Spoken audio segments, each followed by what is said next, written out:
Assalomu alaykum aziz obunachilar. Bugungi videomizda muzlatgichdagi noxush hidlarni ketkazishga doir tavsiyalar beramiz.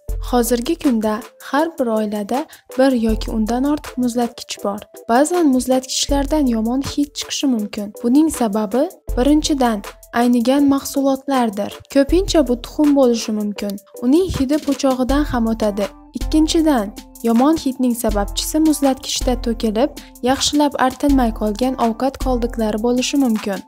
Yoki do'konlarda mahsulot qadog'i zararlanishi va undan ham yoqimsiz hid taralishi mumkin. Uchinchidan, uzoq vaqt davomida o'chirib qo'yilsa va ishlamay tursa ham muzlatgichdan yoqimsiz hid chiqishi mumkin. Chunki uzoq vaqt ishlamay turgan muzlatgichni mog'or bosadi. U artilishi qiyin bo'lgan burchaklarga kirib oladi. Shuning uchun uning tozalanishi qiyinchilik tug'diradi. Muzlatgichdagi yoqimsiz hiddan qanday xalos bo'lish mumkin? Eng oson va samarali yo'li yaxshilab yuvish, qayta. Mahsulotlarni joylashdan oldin ularni yaxshilab nazoratdan o'tkazish kerak.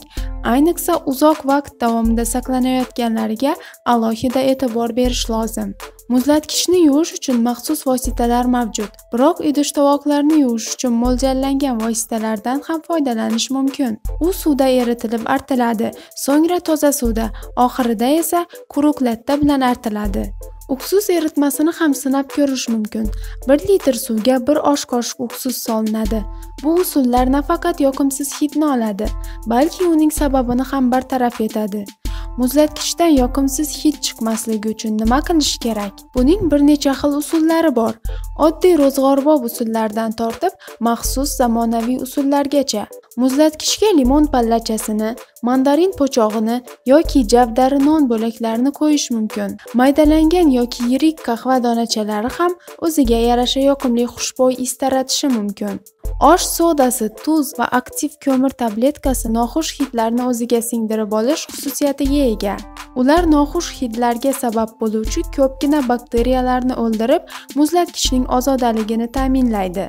Ko'rib turganingizdek, hidlarni bartaraf qiluvchi vositalar ko'p.